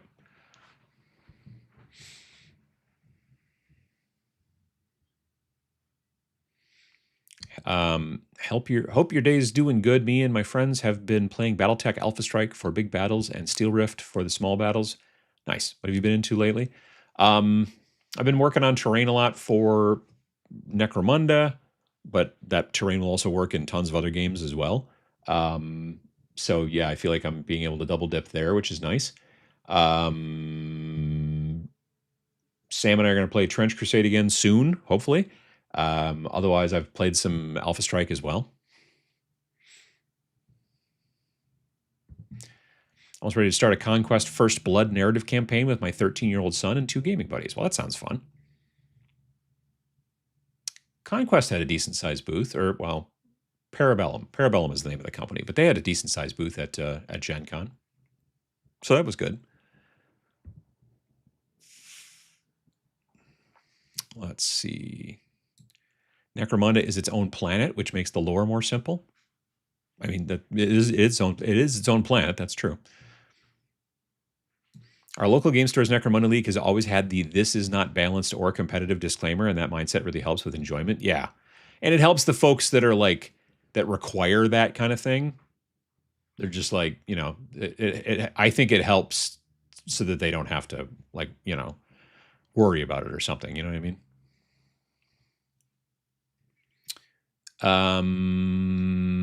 Let's see here. Great thing about Necromunda is it doesn't make any promises of being competitive, balanced, or remotely fair. And if you understand that and accept it, you can have a great time in campaign. Yeah. I 3D printed a quarter tile at my public library for really cheap, but I don't see myself printing a whole board. Understandable. I have boards that are 4x4 prints, so you need 16 to make a 4-tile set. Yeah, yeah. I missed the Rat Skin Renegades. I've heard of the Rat Skins, but I'm not familiar with them. Did you duck the con crud? Terrence, I did. Yeah. So, again, knock on wood. At this point, it seems so, yes. Vince, not so much, unfortunately.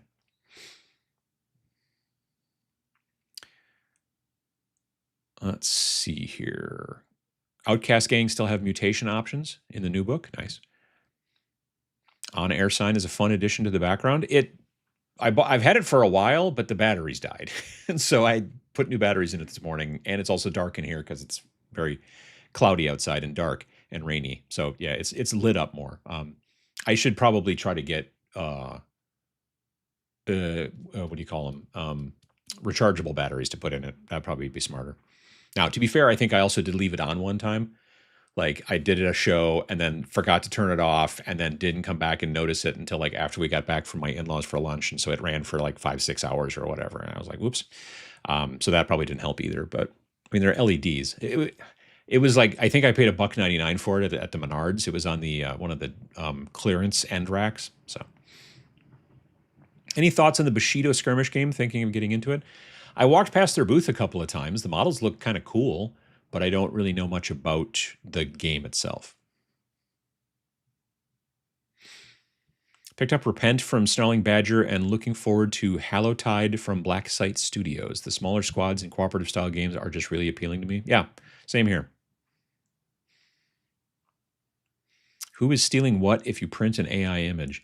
Well, AI images are trained basically by the training process of training generative AI is to just steal every image they can find on the internet. So that's where it's coming from. I think Skirmish is on the box because Uncle Adam got in their head. I don't, man, that would be something if it was the truth, but I don't know.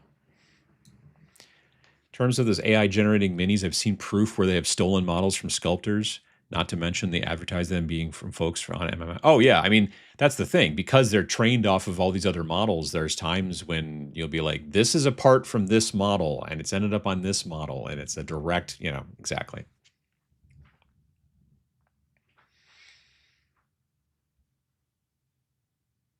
The Lord of the Rings King's Gambit game that's coming to Kickstarter?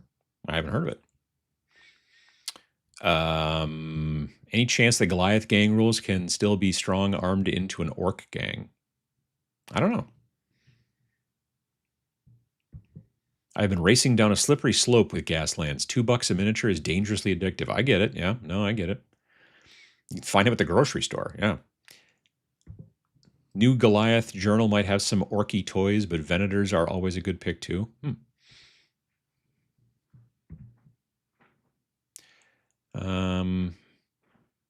Everything AI creates is ugly AF. I find I can spot it really easily. Not as much with video these days. There's AI video that's getting harder and harder to spot, but I can pick out an AI thumbnail like so quickly, and I can't explain why. I can be like, that's AI. You know what I mean? Excited for Necromunda. Picked up Outlands book to start. Going to use my OPR dwarves for iron squats. Also, hi from Idaho. Hello. That's a good idea. The squats, yeah.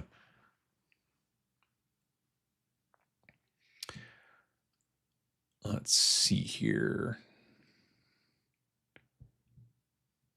Oh, hey, Kevin. How you doing? Molly has allergies. I also have allergies. Not today, thankfully. Again, knocking on wood. But I do sometimes get allergies, and it sucks.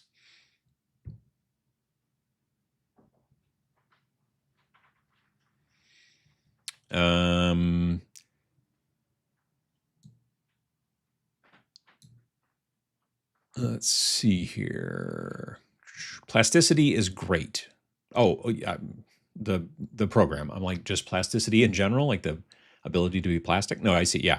It took me time to get into it versus Tinkercad. Yeah, it's a little bit more, obviously, but it also gives you a lot more options. But this weekend, I designed a sister of battle stained glass window for some terrain printed with transparent filament. That sounds kind of cool. Yeah. And you could use like you could use speed paints because they're transparent to color in the different little, bits and stuff like that. It's pretty cool. What would be a good rule set to play a cyberpunk-like skirmish game, as I have a bunch in my attic of shame and never used? Cyberpunk. So you could get the Cyberpunk Combat Zone game from Monster Fight Club. That would be a good one. You could also, there's a game called, what the heck is it called? Reality's Edge? Is that it? Reality Edge or something like that. Yep. Oops. Reject the cookies, but I love cookies. Reality's Edge is available from Osprey, and it is written by Joseph Maguire, who wrote This Is Not a Test, if you're familiar with that. And it's 320 pages hardback.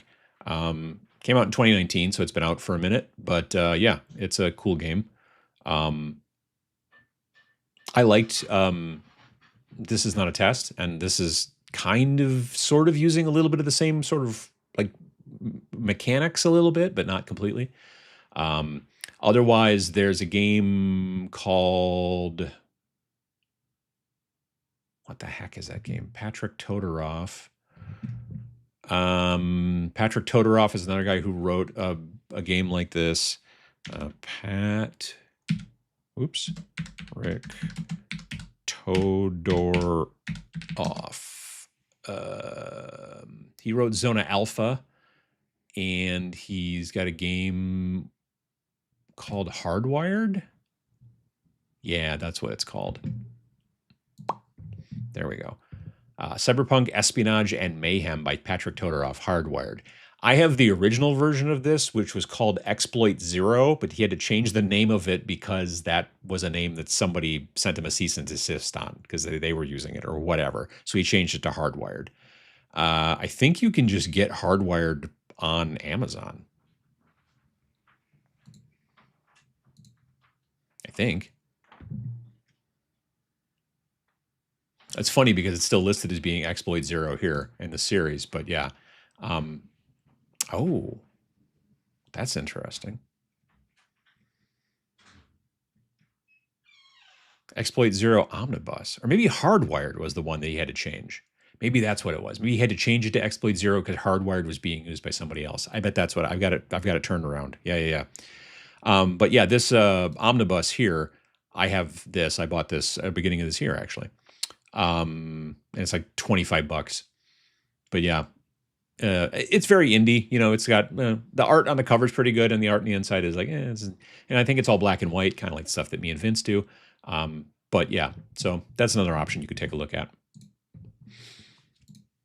But I like his rules.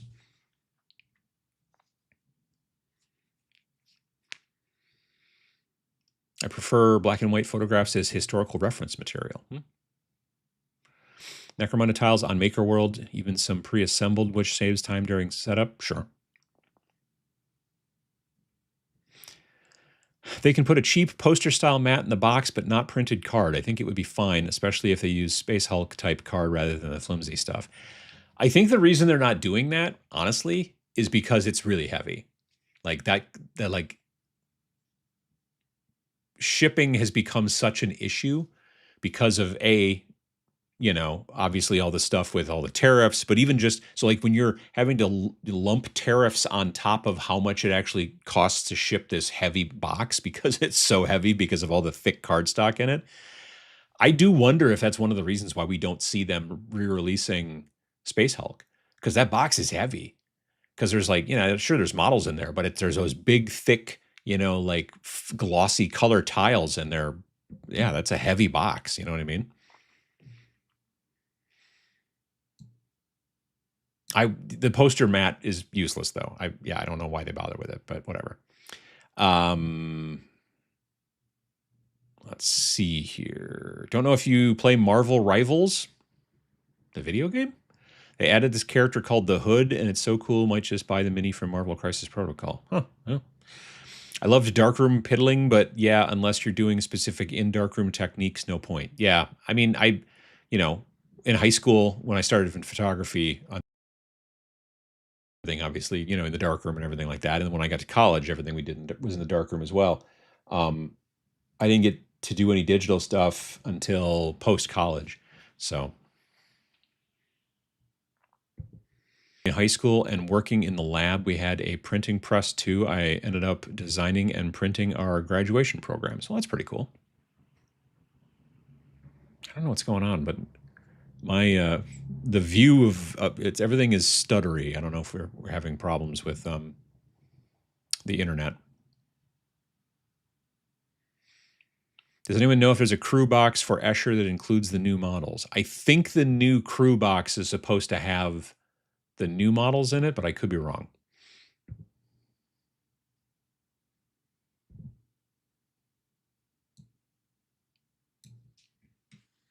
Oh, Kill Sample Process. That's another great Cyberpunk game. Good point. Yeah.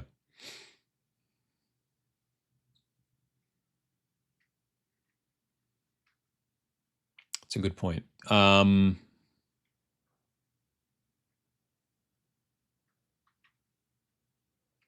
from Florida. Been a while since I've been able to catch you live. Hope all is well. I hope you're well as well.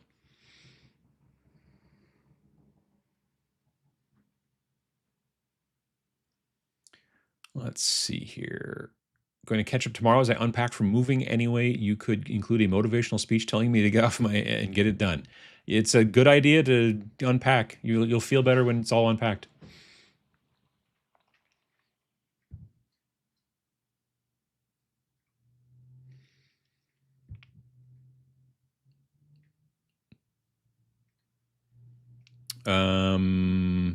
Neon Skies. I'm not familiar with that one.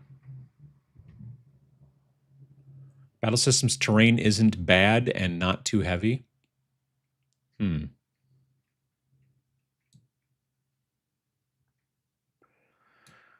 rare for AI to produce a second original unless prompted to do so, and even then it will struggle. It will use the style inside. Yeah. I'm not interested in AI artwork. I think it's all garbage.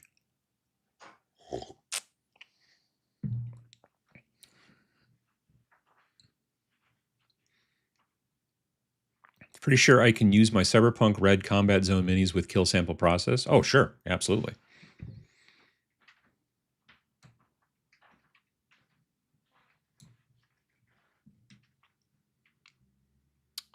Let's see here.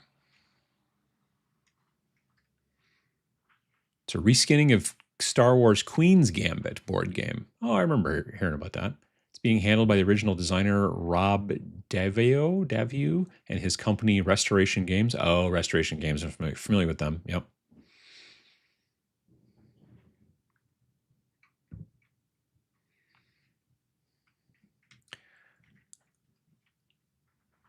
I think GW would be dumb if they didn't re-release Space Hulk. Yeah, but the last time they released it was like 2014 or 2015, I think. It's been like a really long time, and I don't understand it. One of my earlier videos, one of like the first year I was making videos, I was like, and this is again 2013, like, this should be a game that's always available. It should be evergreen. It's just, but they just don't do it.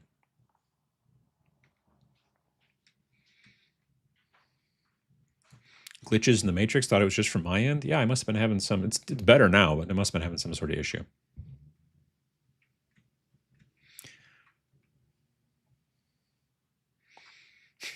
It's the age-old hobby kit issue, which is more expensive to produce, the plastic in the box or the box.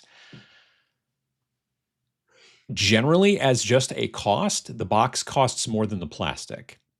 But the mold to make the plastic is very, very, very expensive. And then, of course, there's all the design time and all that kind of stuff. But when you get down to how much did this cost to, poop out this piece of plastic versus this cardboard box, in many situations, the box costs more.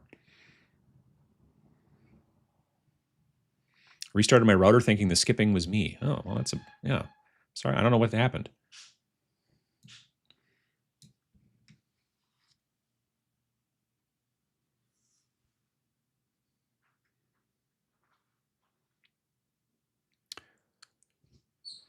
Let's see here.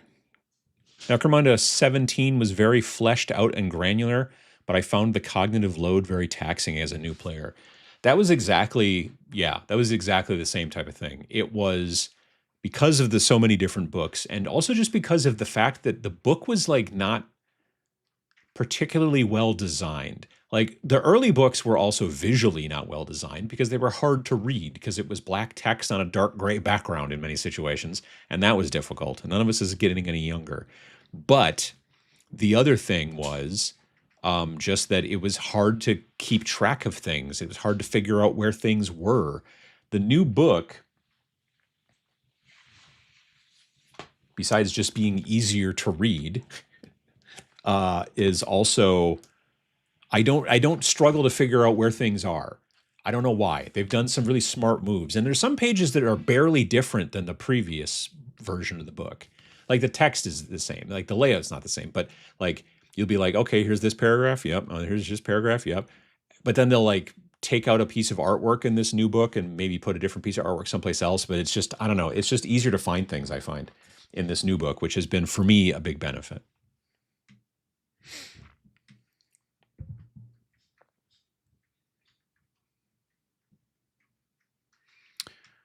Really wished I could have been at Adepticon or Gen Con this year. Don't have enough money or time to go, but there's always next year.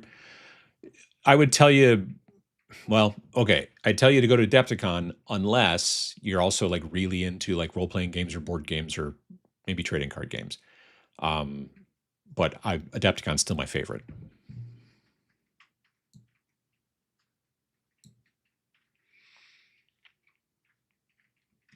Let's see here. Whoops. Neon. I wanted to say nylon. Neon Skies. I believe, was made by Wylock's Armory. That's a YouTube channel, right? That all sounds familiar. I do think that Wylock's Armory was making a game. That's I don't think I've seen it, but I've heard that. They really just need to set up a card tile printing studio in Nottingham. That's why they don't produce Space Hulk all the time. Well, yes, partially is that, but also again, you could produce these tiles in Nottingham. That's great, but then you have to ship them to America and to Australia and to all these other places, and those boxes get incredibly heavy and expensive to ship, and that's part of the issue as well. Still haven't painted my Space Hulk, but I have added hearts and little conversions to make the Terminator's lamenters. Oh, yeah, nice. Wish I could have run into you at Gen Con. I wish I would have been like in the Army Painter booth like I do at Gen Con and other conventions that I go to. I'll be in the booth quite a bit. But the Army Painter booth was super tiny. It's a 10-foot by 10-foot booth, and it's like way over on this year it was in the 3,000 aisle. So it's like the aisles start, there's aisle 100, 200, 300, yada, yada, all the way up to 3,000 because it's monstrously huge. It's huge in there.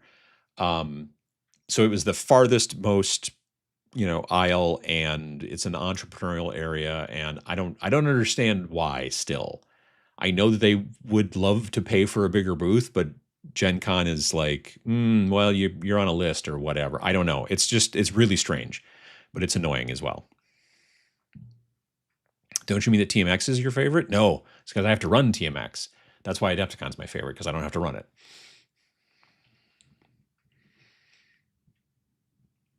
Let's see here. Wish I could go to some sort of event at all, but I decided against going to Australia Armor Fest. Is that what it is? To get my finances in order, then work disappeared for the last 2 weeks. Gotcha.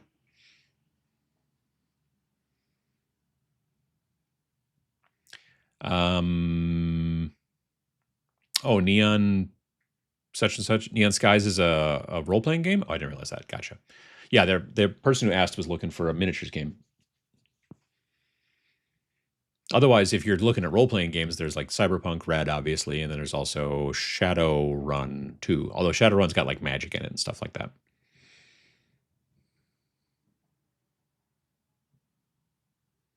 Didn't you mention that Gen Con hasn't been able to cater to them by offering a bigger table? What's up with that? For who? For Army Painter?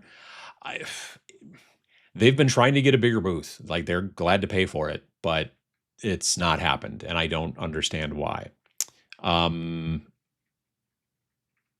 Yeah, I can't figure it out. Because there's some other booths you'd be like, why is this booth so big from this tiny little company? And why is this, I don't know. It's weird. But yeah, they don't want, I take up a bunch of space, first of all, so they don't need me standing in the booth, because then people who want to buy things can't get into the booth as easily. And then people come and talk to me, which is the idea of me being in the booth. But then, like, honestly, I think at Adepticon, it'd be nice to get a bigger booth. At Adepticon, it's a 10-foot by 20-foot booth, I think. And hopefully at some point, maybe they can get like a 10 by 30 or something. That'd be cool. I don't know.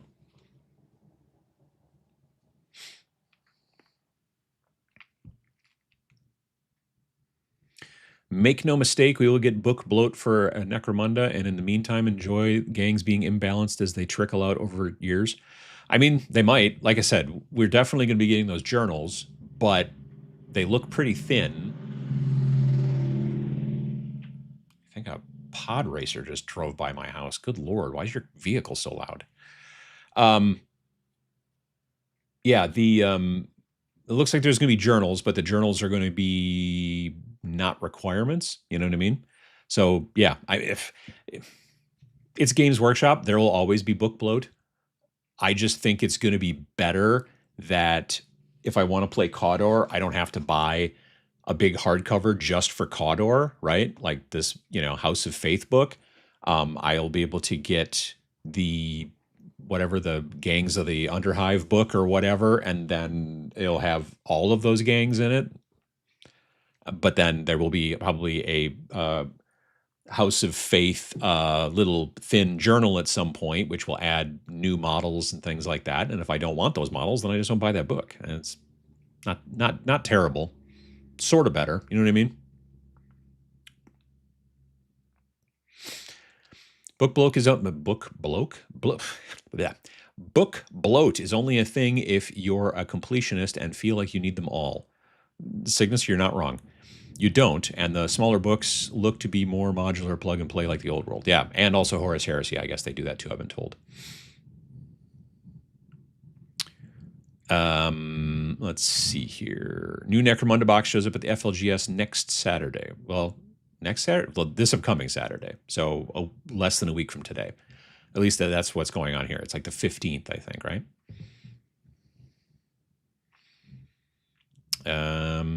Let's see here. Brian, how you doing? Morning from Ottawa.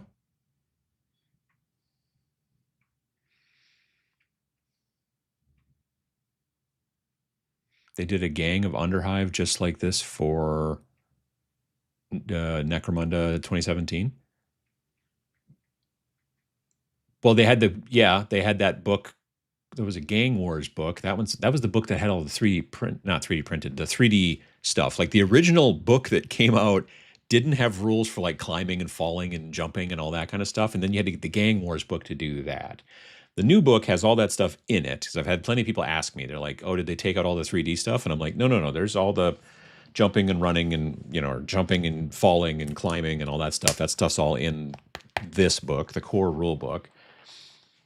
And then you need either one or both, depending on which forces you play, of the different gang books. And then again, like I said, the journal books, we'll see. From what we've seen so far from the first one, which is the one for the Eschers, right? It looks like it's something that you could get or don't.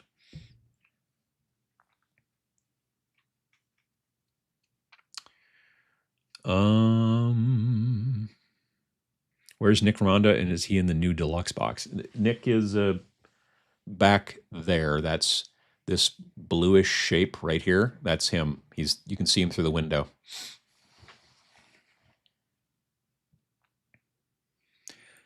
Is there something that Necromunda does that Gang Wars from one-page rules doesn't already do? I mean, maybe, I don't know. Gang Wars is awesome from one-page rules. I would definitely the reason I'm interested in the new Necromunda partially is because I've always been interested in Necromunda. I've just never been able to get into the rules because they've been weird, or what, in my opinion, they've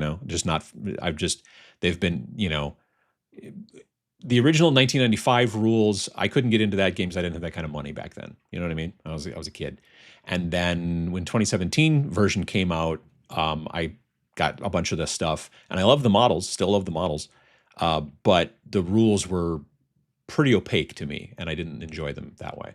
The new rules here, without changing things drastically, are clearer, at least it seems. Still some density, but still clearer. But Gang Wars is also a great add-on for Grimdark Future Firefight. I like Grimdark Future Firefight a bunch. I am currently working on, well, here are some unpainted ones, but these are Human Defense Force models that I had. My good friend Dave over at bottleandspool.com, I had him print these. I have a bunch of these in the basement that I've been working on Twitch, and I'm painting them up for Grimdark Future Firefight, and these guys will be an add-on to that squad when I want to change up weapons and stuff like that and whatever. But they're sitting here currently. But yeah, I think that I'm interested in Necromunda because it's more tied together with the models a little bit and that kind of stuff. But if it turns out that they're just going to keep adding books and just keep trying to just squeeze, everything possible out of you, then yeah, I would definitely see myself going back to Gang Wars from one-page rules, or just playing regular old, just Grimdark Future Firefight, which I think is a great game. So yeah.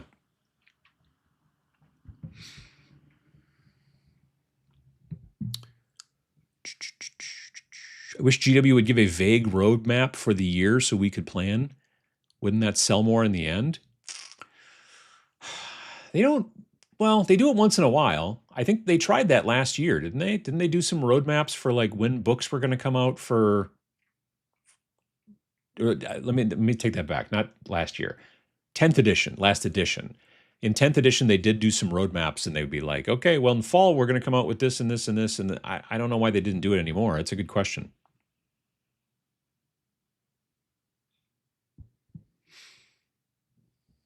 You can say these journals are required. I don't think they're required, but they will be by real players. Well, okay, then I'll be an Unreal player, I guess. I don't know.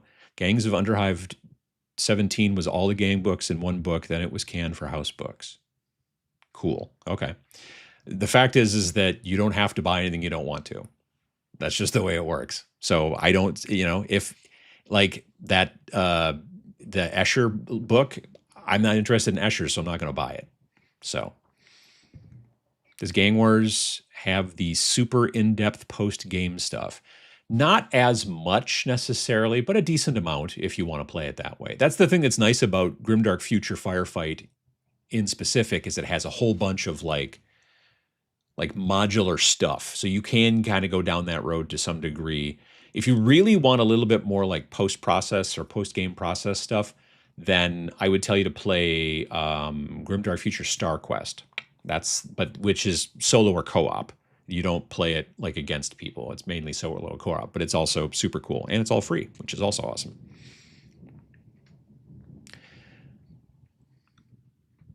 Necromunda is closer to Kill Team rules.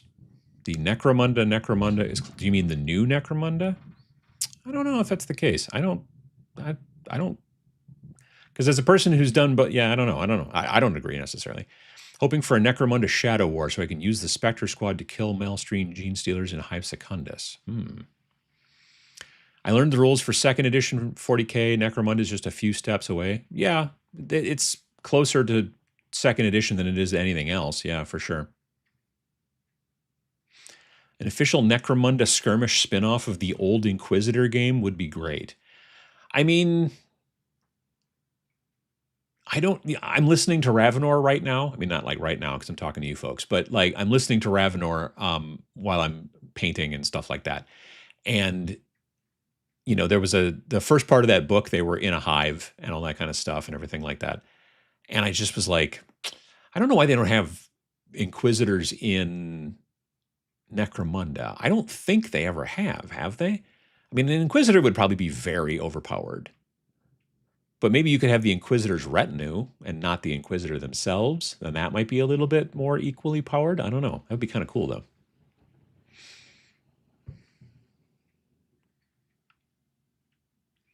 Map campaign, deep campaign, and territory system, decades of background, lore. Gang Wars is great as well. Necromunda is really needs a dedicated group of players. Yeah, that's true, too.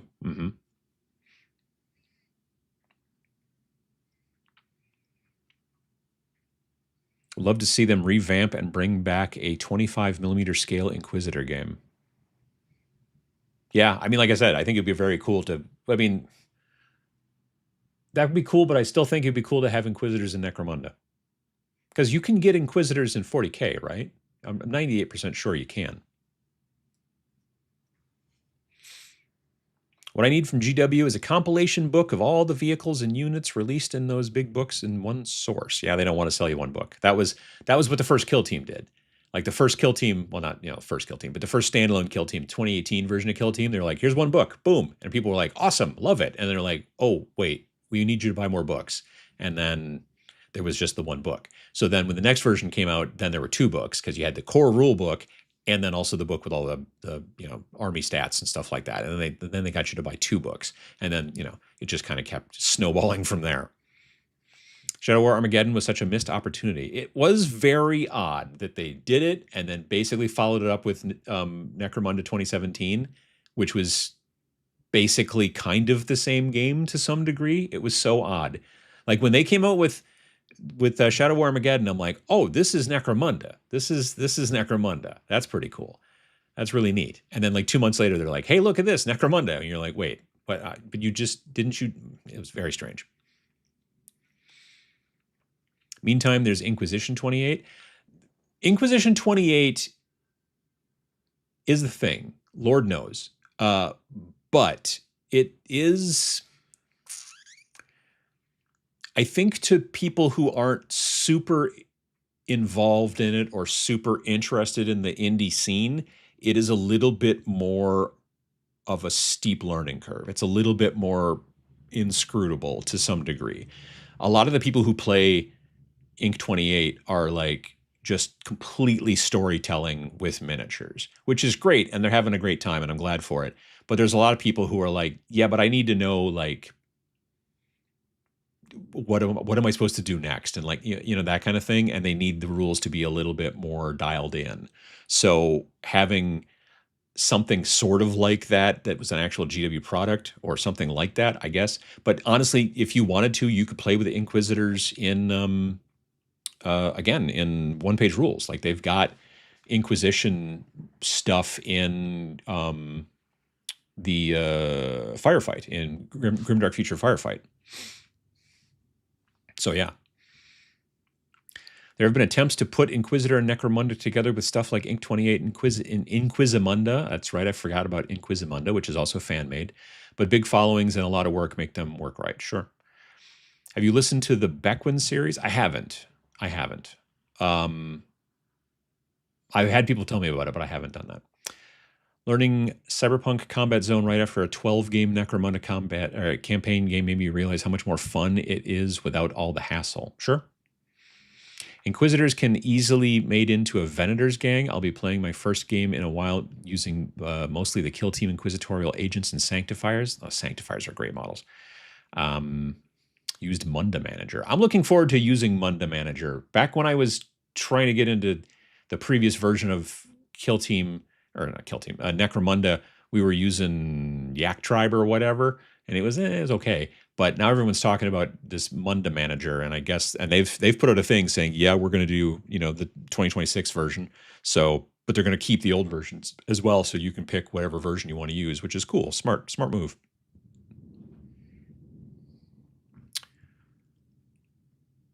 Let's see here. Got to go jump on our monthly staff meeting. I have a good time. Shadow War was a perfect all-in-one box minus miniatures for all factions. True. Never got to play Shadow War Armageddon before Necromunda, part of my dropout from GW. Gotcha.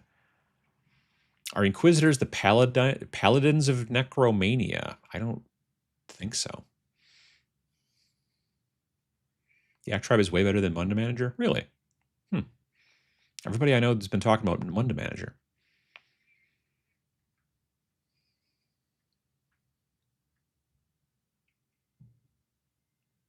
Sanctifiers kit is a decent kill team, but also the Inquisition Warband kit. The Sanctifiers, I don't know if they're any good in kill team. I just think the models are awesome. They're just awesome models. I'm a big fan. So yeah.